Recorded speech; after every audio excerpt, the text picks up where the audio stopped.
Olá, seja bem-vindo a mais uma leitura do Salmo de Romagem. Nós estamos no Salmo de número 126.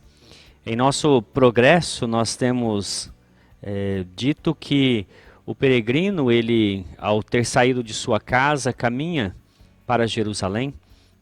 Nos primeiros 5 salmos, do 120 ao 124, nós o encontramos ainda a caminho de Jerusalém. E Stephen Kaung chama esse período do crescimento espiritual de o período de purificação. É quando então, aos poucos, o Espírito Santo vai purificando nossa alma. Do 125 ao 129, Stephen Kaung chama esse período de iluminação. O cristão, o peregrino, ele tem os seus olhos iluminados agora pelo Espírito Santo para compreender as verdades do Evangelho, para entender como é o seu relacionamento com Deus, o que envolve isto e quais são as questões práticas deste crescimento espiritual.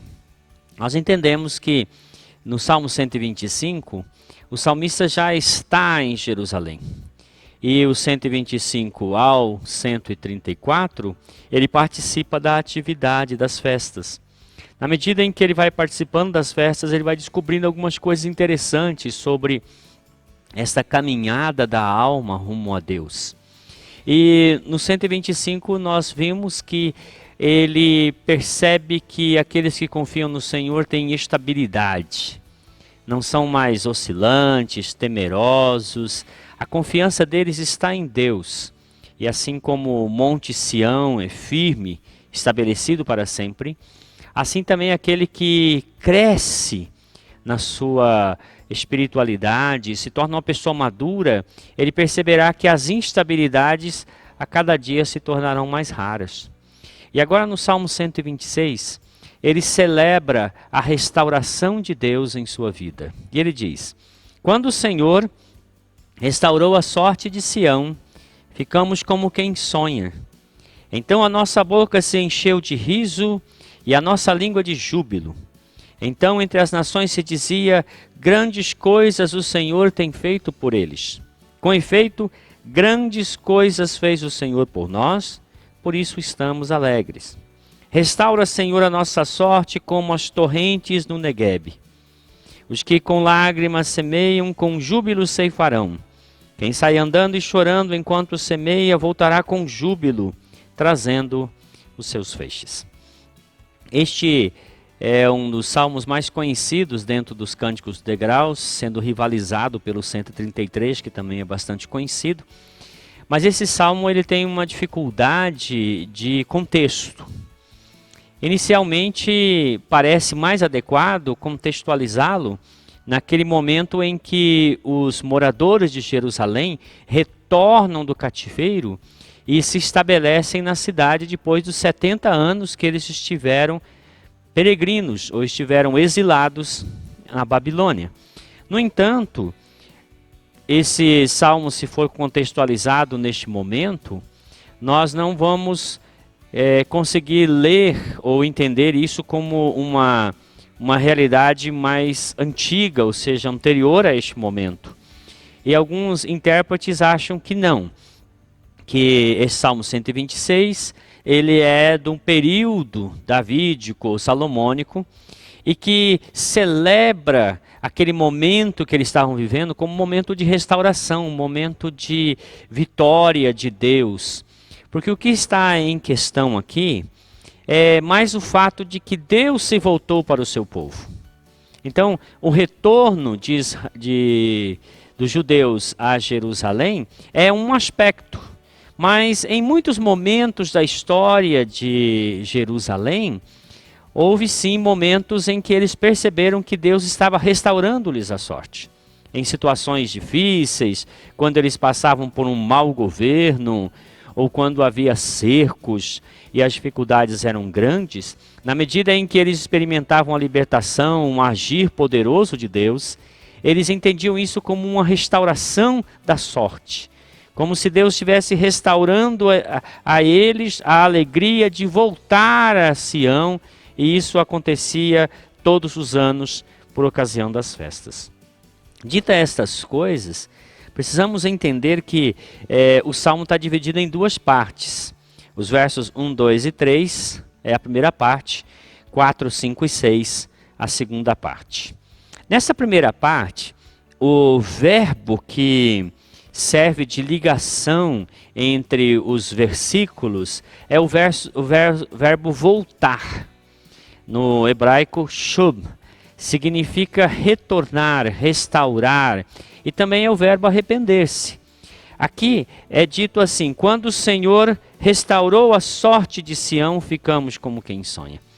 E no literal, assim, seria mais como entender assim: quando o Senhor se voltou para os que voltam a Sião, nós ficamos extasiados.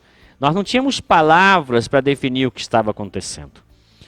Assim também, quando Deus restaura a nossa alma, quando Deus perdoa os nossos pecados, quando Deus renova e nos torna nova criatura, não há palavras para definir isso. É algo inexplicável, é algo que você não conseguirá colocar em palavras. Cada vez que você fala a respeito disso, você tem a impressão de que está diminuindo aquilo.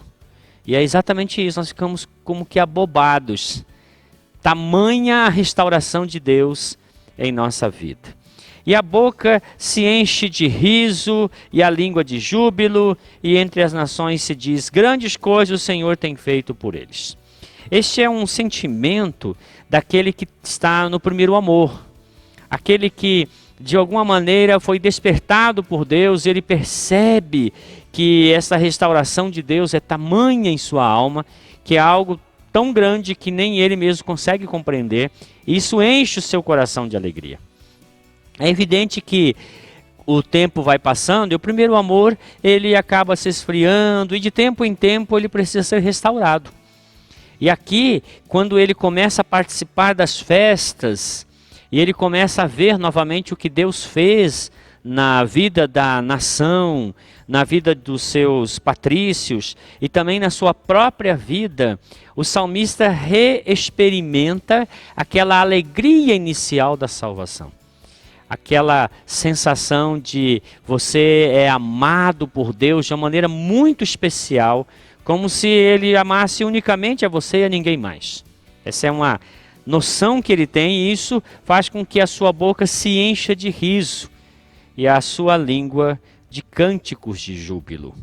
E as pessoas ao redor percebem isso, porque é uma alegria contagiante, uma alegria perceptível. E o que a gente percebe aqui é que tem dois grupos. As nações que dizem: grandes coisas fez o Senhor por eles. E eles que foram objeto dessa restauração, dessa bênção de Deus, diz: de fato, grandes coisas fez o Senhor por nós. Então, neste mundo, nós temos essas duas classes de pessoas. Aqueles que veem o que Deus está fazendo e aqueles que são objetos da ação salvadora de Deus. Então, aqueles que estão vendo o que Deus está fazendo, dizem assim: olha, Deus tem feito grandes coisas por eles. Mas aqueles que são objeto da graça salvadora, diz: de verdade, o Senhor tem feito grandes coisas por nós. E aí nós precisamos pensar em qual dos grupos a gente quer estar. Naquele primeiro grupo que olha o que Deus está fazendo nos outros, ou o grupo que diz: o Senhor tem feito a nós, em nós. A restauração é nossa, essa é uma experiência nossa, por isso estamos alegres. A segunda parte, dos versos 4 a 6, é uma oração. Então, se a primeira parte é uma celebração, a segunda parte é uma oração. E ele diz: restaura, Senhor, a nossa sorte, como as torrentes no Neguebe. Aqui, esta oração, ele está pedindo assim: Senhor, continua agindo desta maneira a nosso favor. Nós sabemos que na nossa caminhada, de tempo em tempo, Deus tem que restaurar a nossa sorte. Porque com o tempo, as coisas deste mundo, as dificuldades, as lutas, fazem com que o nosso primeiro amor vá se esfriando. E isso é muito natural. Então, de tempo em tempo, nós temos que permitir que Deus haja novamente. E aí ele faz conosco o que ele faz no Neguebe. Aqui ele está se referindo ao fato de que no deserto do Neguebe, de tempo em tempo, surge água onde não havia. Aqueles rios que surgem no Negueb são chamados rios temporários. De tempo em tempo a água surge ali, bastante água. Esse fenômeno você pode perceber até hoje acontecendo naquele deserto. Então, de repente, do nada, um deserto se torna um lugar cheio de vida, onde há muita água correndo por ali. Ele diz, faz conosco o que o Senhor faz de tempo em tempo com aquele deserto. E aí ele diz, os que com lágrimas semeiam, com júbilo ceifarão. Quem sai andando e chorando enquanto semeia, voltará com júbilo trazendo os seus feixes. Aqui nós aprendemos uma lição significativa. Não há semeadura sem lágrimas. Se nós queremos crescer espiritualmente, nós precisamos entender que há um preço para isso. A salvação é gratuita, mas o crescimento espiritual, o progresso em santidade, demanda de nós uma reação ao agir do Espírito Santo. Invariavelmente envolve disciplinas como oração, busca sincera por Deus. E essas são um retrato aqui da lágrima. Imagina o semeador, ele vai colocar no chão aquilo que poderia ser o seu pão. No entanto, ele sacrifica isso, coloca no chão na esperança de que vai chover, que Deus vai abençoar e ele vai poder fazer uma grande colheita. Então ele semeia com lágrimas. Suas lágrimas são como uma antecipação daquela semente regada no chão. E ele vai chorando e semeando, chorando e semeando. Mas ele faz isso de uma vez. Mas quando ele vai colher, ele vai fazer isso diversas vezes.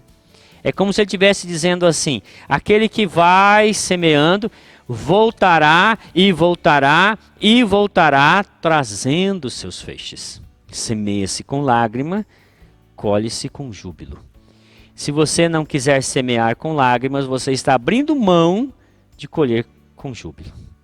E nessa caminhada nós vamos semear com lágrimas e Deus, por sua bondade, nos permitirá colher com júbilos. Esse Salmo 126 é de uma riqueza tremenda e o tempo que temos não esgota, evidentemente. Mas aqui temos um pouco daquele quadro de que de tempo em tempo Deus se torna para nós o nosso restaurador. Que Ele ouça a nossa oração e nos abençoe em nome do Senhor Jesus. Amém.